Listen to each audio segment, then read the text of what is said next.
സംഭവം അധ്യായം 1 എന്ന സിനിമയും നമ്മുടെ ജീവിതവും തമ്മിൽ ഒരു വലിയ ബന്ധമുണ്ട് എന്ന് നിങ്ങൾക്കറിയോ? ആ സിനിമ ഒരു ഫിക്ഷൻ ആണെങ്കിലും അതിൽ നടക്കുന്ന സംഭവങ്ങൾ നമ്മൾ പോലും അറിയാതെ നമ്മളുടെ ജീവിതത്തിൽ നടക്കുന്നുണ്ട് എന്ന് ഞാൻ പറഞ്ഞാൽ നിങ്ങൾ വിശ്വസിക്കുകയോ? പറഞ്ഞു തരാം. പറ്റുമെങ്കിൽ നിങ്ങൾ ആ സിനിമ കണ്ടതിന് ശേഷം മാത്രം ഈ വീഡിയോ കാണുക. ഞാൻ അതിൽ കഥ പറയുന്നുണ്ട്.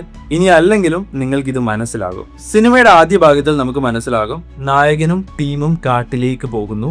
പിന്നീട് അവർ ആ കാട്ടിൽ നിന്ന് ഇറങ്ങാൻ പറ്റാത്ത രീതിയിൽ ഒരു ലൂപ്പിൽ പെട്ടുപോകുന്നു. നിങ്ങൾക്കൊരു കാര്യം അറിയോ?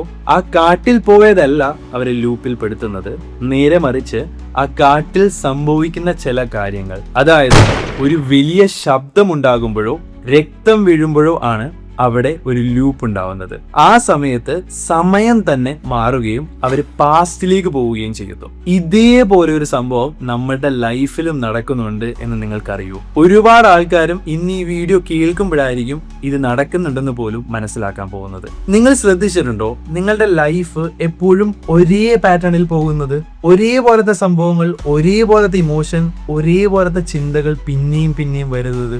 ആ സിനിമയിൽ അവരെ വട്ടം ചുറ്റിക്കുന്ന ആ കാട് നമ്മളുടെ മനസ്സാണ്. ആ സിനിമയിൽ ഒരു വലിയ ശബ്ദം ഉണ്ടാകുമ്പോഴോ രക്തം വീഴുമ്പോഴോ പെട്ടെന്ന് തന്നെ സമയം ഷിഫ്റ്റ് ആവുന്നത് പോലെ നമ്മളുടെ ലൈഫിൽ ഒരു ചെറിയ ട്രിഗർ മതി നമ്മളെ പാസ്റ്റ് ട്രോമയിലേക്ക് കൊണ്ടുപോകാൻ. അത് ചിലപ്പോൾ ഒരു വാക്കാകാം, ഒരു ഓർമ്മയാകാം, അല്ലെങ്കിൽ ഒരു സിറ്റുവേഷൻ ആകാം. ആൻഡ് അങ്ങനെ സംഭവിക്കുമ്പോൾ നിങ്ങൾ നിങ്ങളോട് തന്നെ ചോദിക്കും, എനിക്ക് മാത്രം എന്താ എപ്പോഴും ഇങ്ങനെ സംഭവിക്കുന്നേ? ഒരേപോലത്തെ ചിന്തകൾ, ഒരേപോലത്തെ ഇമോഷൻ, ചിലപ്പോൾ ജീവിതത്തിൽ ഒരേപോലത്തെ ആൾക്കാർ പിന്നെയും പിന്നെയും വരുന്നു. അങ്ങനെ ഒരുപാട് ചിന്തിച്ച് ഇതിൽ നിന്ന് ഒട്ടും ഇറങ്ങാൻ പറ്റാത്ത പോലത്തെ ഒരു ലൂപ്പിൽ നമ്മൾ പെട്ടുപോകുന്നു. ഇതിനൊരു എക്സാമ്പിൾ പറയുകയാണെങ്കിൽ, നിങ്ങളുടെ ജോലി സ്ഥലത്ത് നിങ്ങളുടെ മാനേജർ നിങ്ങളെ ചീത്ത പറയുന്നു. നിന്നെ കൊണ്ട് എന്തിന് കൊള്ളാം എന്ന് ചോദിക്കുന്നു. ഈ വാക്ക് കേൾക്കുമ്പോൾ തന്നെ നിങ്ങളുടെ മനസ്സ് നിങ്ങൾ ഈ ലൂപ്പിലേക്ക് കൊണ്ടുപോവുകയാണ്. ഈ വാക്ക് കേൾക്കുമ്പോൾ നിങ്ങൾ നിങ്ങളുടെ പാസ്റ്റ് മെമ്മറികളെല്ലാം ഓർക്കാൻ തുടങ്ങുന്നു. നിങ്ങളെ ചെറുപ്പത്തിൽ നിങ്ങളുടെ മാതാപിതാക്കൾ കുറ്റപ്പെടുത്തിയതാകാം, നിങ്ങളുടെ കൂടെയുള്ള ആൾക്കാർ അല്ലെങ്കിൽ അധ്യാപകർ നിങ്ങളെ കളിയാക്കിയതാകാം. ഇങ്ങനെയുള്ള ഓർമ്മകളിലേക്ക് നിങ്ങളെ കൊണ്ടുപോവുകയും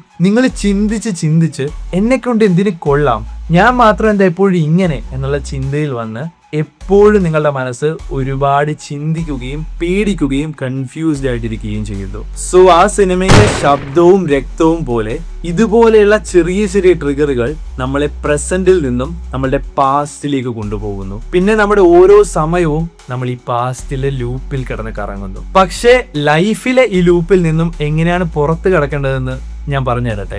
ഈ സിനിമയിലെ എക്സാമ്പിൾ വെച്ച് തന്നെ ഞാൻ നിങ്ങൾക്ക് പറഞ്ഞു തരാം. ഈ ലൂപ്പ് നിർത്തണമെങ്കിൽ ആദ്യം തന്നെ ഈ ലൂപ്പ് എങ്ങനെ ഉണ്ടായി എന്ന് നമ്മൾ മനസ്സിലാക്കണം. നമുക്കറിയാം ആ സിനിമയിലും ചില പാസ്റ്റിലെ ഇവന്റ്സ് കാരണമാണ് ഈ ലൂപ്പ് തന്നെ ക്രിയേറ്റ് ആയത്. ഇതേപോലെ തന്നെ നമ്മളുടെ ലൈഫില് ചെറുപ്പത്തില് നമുക്കുണ്ടായ അവഗണനകൾ, നെഗറ്റീവായിട്ടുള്ള ഇവന്റ്സ്, ആൾക്കാർ നമ്മളെ കളിയാക്കിയതാകാം, അല്ലെങ്കിൽ നമ്മളുടെ വികാരങ്ങളെല്ലാം നമ്മൾ പുറത്ത് എക്സ്പ്രസ് ചെയ്യാതെ അടിച്ചമർത്തി വെച്ചതാകാം. ഇതുവഴിയാണ് ഈ ലൂപ്പ് ഉണ്ടാകുന്നത്. ഈ സിനിമയില് നായകൻ എങ്ങനെയാണ് പുറത്ത് കിടക്കുന്നതെന്ന് നമ്മൾ മനസ്സിലാക്കിയാൽ നമുക്കും അതുപോലെ തന്നെ പുറത്ത് കിടക്കാൻ പറ്റും. ഇവിടെ നായകൻ തിരിച്ചറിയുന്ന സമയത്താണ് പുറത്ത് കിടക്കുന്നത്.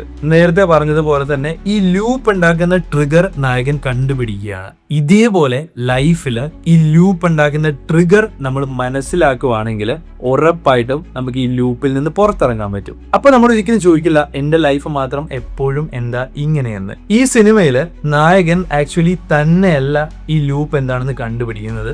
അവിടെ ഒരാൾ നായകന് കഥ പറഞ്ഞു കൊടുക്കുന്നുണ്ട്. എന്ത് സംഭവിച്ചു പാസ്റ്റിലെന്നും എന്താണ് ഈ പാറ്റേൺ, എന്താണ് കാരണമെന്നെല്ലാം കൃത്യമായിട്ട് പറഞ്ഞു കൊടുക്കുന്നുണ്ട്. ഒരിക്കൽ ഇതിനെപ്പറ്റി മനസ്സിലായി കഴിയുമ്പോൾ പിന്നീട് ആ സംഭവം റിപ്പീറ്റ് ചെയ്യാതിരിക്കാൻ ഈ നായകൻ ശ്രമിക്കുന്നുമുണ്ട്. ഇതേപോലെ തന്നെ ഇങ്ങനെയുള്ള സാഹചര്യത്തിൽ, അതായത് നമ്മളുടെ ലൈഫിൽ പലപ്പോഴും നമ്മളുടെ പാസ്റ്റിൽ ഒരുപാട് ബാഡ് ആയിട്ടുള്ള കാര്യങ്ങൾ സംഭവിക്കുമ്പോൾ നമ്മൾ ഈ ലൂപ്പിൽ പെട്ടുപോകും. നമ്മൾ എപ്പോഴും നമ്മുടെ ലൈഫിൽ നമ്മൾക്ക് ഒരു ഹാപ്പി ആകാൻ പറ്റാത്ത അവസ്ഥ ഉണ്ടാകും. ഇങ്ങനെയുള്ള സാഹചര്യത്തിൽ ഉറപ്പായിട്ടും നിങ്ങളെ സഹായിക്കാൻ പറ്റുന്നത് ആ സിനിമയിൽ നായകനെ ഒരാൾ സഹായിക്കുന്നത് പോലെ തന്നെ ഒരു സൈക്കോളജിസ്റ്റിന് ഉറപ്പായിട്ടും ഈ പാറ്റേൺ കാണിച്ചു തരാൻ പറ്റും. ബിക്കോസ് ഒരു സൈക്കോളജിസ്റ്റ് എപ്പോഴും ഇതിനെപ്പറ്റി പഠിച്ചവരാണ്, ഇത് ഡീൽ ചെയ്യാൻ നല്ല രീതിയിൽ ട്രെയിൻഡ് ആയ ആൾക്കാരുമാണ്. പലപ്പോഴും നമ്മളുടെ ലൂപ്പ് നമ്മൾ തന്നെ കണ്ടുപിടിക്കാനോ അതിൽ നിന്ന് തന്നെ രക്ഷപ്പെടാനോ അത്ര എളുപ്പമായിരിക്കില്ല.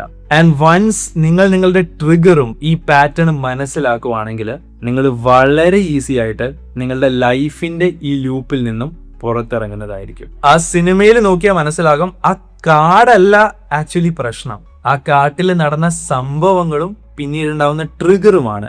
ഇതേപോലെ തന്നെ നമ്മളുടെ മനസ്സോ നമ്മളുടെ ജീവിതമോ അല്ല പ്രശ്നം, നമ്മളുടെ പാസ്റ്റ് എക്സ്പീരിയൻസും അതുവഴി നമ്മൾ പഠിച്ച പാറ്റേണുമാണ്.